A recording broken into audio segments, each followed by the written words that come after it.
इंदौर में एक डॉक्टर कोकरेजा थे, तो उनके थ्रू उनने यूरोथोग्राम किया, तो उससे ये पता चला कि स्ट्रक्चर है, तो सर्जरी भी करवाई। जस्ट 1-2 महीने बाद वापस दिक्कत शुरू हो गई। गुरुजी ये पहले क्या है, पानी नहीं पीता था इस डर से कि हमें टॉयलेट जाना पड़ेगा। पानी नहीं पीता था तो शरीर में शिथिलता बनी रहती थी, नींद ना खुलना, और ये सब सारी चीजें। ये ध्यान देना कि बहुत पानी नहीं पीना है। जैसे ज्ञानी लोग आजकल बहुत पैदा हो गए हैं, वो कहेंगे 5 लीटर पियो, 10 लीटर पियो, 7 लीटर पियो। नहीं, आपको जितना प्यास लगे उतना पानी पियो। मतलब जलन भी कम हो रही है, रुकावट भी कम हो गई है, ब्लैडर भी कम्प्लीटली क्लियर हो जाता है। जो यहाँ पे बना है ये पहले ऐसे जुड़ा था, और इसकी वजह से यूरिन का पैसेज था वो नैरो हो गया था, तो फिर धीरे धीरे दवाई के उससे दिक्कत क्या क्या आ रही थी? दिक्कत आ रही थी, जलन हो रही थी, और यूरिन की जो धार थी वो काफी पतली हो गई थी, और ब्लैडर भी अच्छे से पूरा क्लियर नहीं होता था। इसी की वजह से यूरिक एसिड भी शुरू हुआ धीरे धीरे। यूरिक एसिड भी बढ़ना शुरू हो गया? हाँ, यूरिक एसिड की भी दिक्कत आ गई। तो ये समस्या कब से आई थी? ये आ गई थी हम जब 14 साल के थे। फिर उसके बाद 7-8 साल तो समझ में ही नहीं आया क्या हुआ।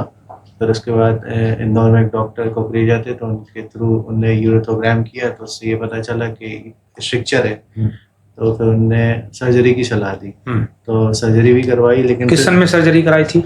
ये 2022 में कराई थी। उसके बाद जैसी सर्जरी कराई और कैथेटर हटा, उसके जस्ट 1-2 महीने बाद वापस दिक्कत शुरू हो गई। अब देखिए, सर्जरी कराई और कैथेटर हटा और फिर से वही दिक्कत होना शुरू हो गई। क्यों ऐसा हो गया? रोग का जो मूल कारण है, आखिर स्ट्रक्चर हुआ क्यों, रुकावट हुई क्यों?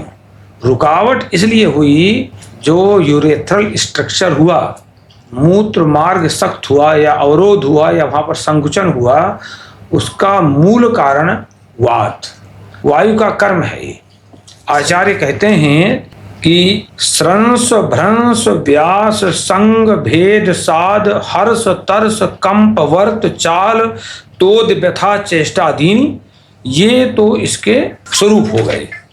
इन स्वरूपों से जो कर्म करता है, कोई राक्षस का स्वरूप रख लेता है, कोई कुछ, तो इन स्वरूपों से पहले वो संग रूप में आएगा, अवरोधक बनेगा, और संग रूप धारण करके फिर जो कर्म करेगा, तो ये इसमें जो खर परुष विशद सुशिरारुण वर्ण कसायादि कसाय विरस मुखत शोष शूल सुप्त संकोचन अस्तंभन खंडित आदि च वायु कर्माणी और तैरान्वितम वात विकार में वाद्यवश्य। तो ये काम क्या करेगा? संकोचन करेगा। अब वहीं पर क्यों किया? वो कहीं संकोचन कर सकता था, तो चूंकि अपान वायु में विकृति आई, बैठे रहना है, वजन बढ़ ही रहा था इस बालक का। इनकी उम्र कितनी बताओ? 25 साल का लड़का है। वजन को बढ़ाने में भी वायु का कार्य तो है। इधर बैठे रहना है सीट में, शारीरिक परिश्रम नहीं करना है, सीधे जो है पक्वाशय में दबाव पड़ा। जब दबाव पड़ा तो वायु और कुपित हुआ, तो वो जा करके स्थान संश्रय कर दिया, वहां पर बार बार स्थान संश्रय करता रहा, वहां पर जाता रहा। तो और ये तुम लोगों ने पढ़ा ही है वात कला कली अध्याय में कि वायु से अंतर तंत्र धरा प्रणेता क्षेपता बहिर्मला नाम है ना। उन्होंने कहा है कि बहिर्मलों को फेंकने में कारण केवल वायु है और किसी में सामर्थ्य नहीं है। अब देखिए, जिनको गैस बनती है उनको पेट नहीं साफ होता। तो जैसे ही वायु विकृत हुआ, तो बाहरी मल जो मूत्र है उसके फेंकने का कार्य कमजोर पड़ गया, पड़ जाएगा ना। एक तो फेंकने का कार्य उस वायु ने कम किया, तो दूसरा अपना काम किया कि संकोचन का काम बताया ना मैंने। आचार्य कहते हैं कि संकोचन का काम वही करेगा, तो उसने यूरेथ्रल स्ट्रक्चर कर दिया। अब आपने ऑपरेशन करा लिया, कर दिया, तो उससे क्या होने वाला है? वायु जो गड़बड़ कर रहा है उसको तो आपने ठीक नहीं किया। एलोपैथी पता ही नहीं है, वहां तो वात पित्त कफ है नहीं है। हमें मूल पर जाना पड़ेगा, हमको लेखन औषधियां देनी पड़ेगी ताकि थोड़ा सा स्थूलता कम हो, और इनको भी बार बार कहना पड़ेगा, वायु का प्रेशर कम हो। तो इसमें सूत्र देते हैं, तम मधुराम लवण स्निग्धोष्णई रूपक्रमेत स्नेह स्वेदा स्थापन अनुवासनस्ता कर्म भोजनाभ्यंगोत्साधन परिषेकादिभिर्वात हरिर मात्राम कालम च प्रमाणीकृत्य। कहते हैं कि केवलम वैकारिकम बात मूलम छिन्नति। वो कहते हैं कि आपको जो प्रयोग करना है मधुर अम्ल लवण स्निग्ध उष्ण उपचार देना है आपको। तो हमें दवा ऐसी चयन करना है जो उष्ण हो।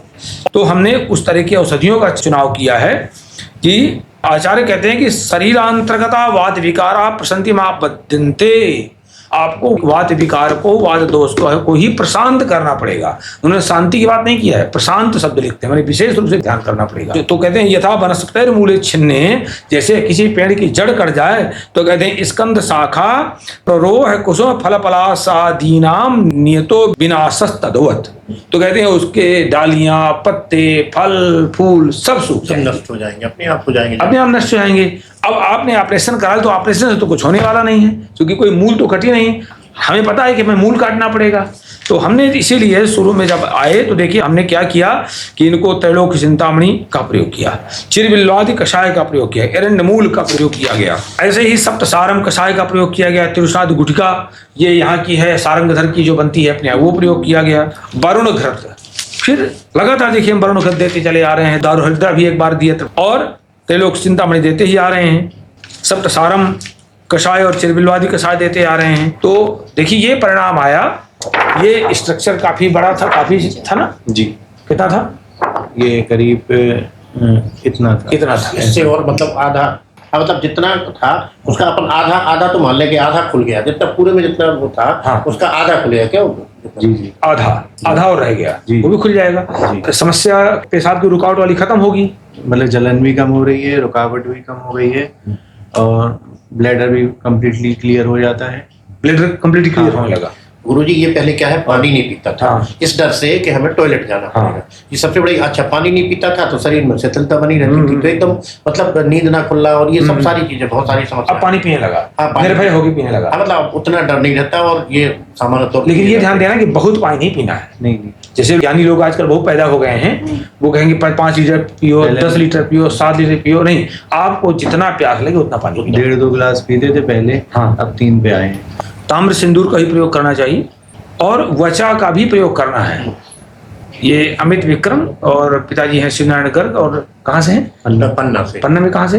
पन्ना में तो वहाँ रहते हैं, रानीबाग रोड में है। रानीबाग। जी जी जी।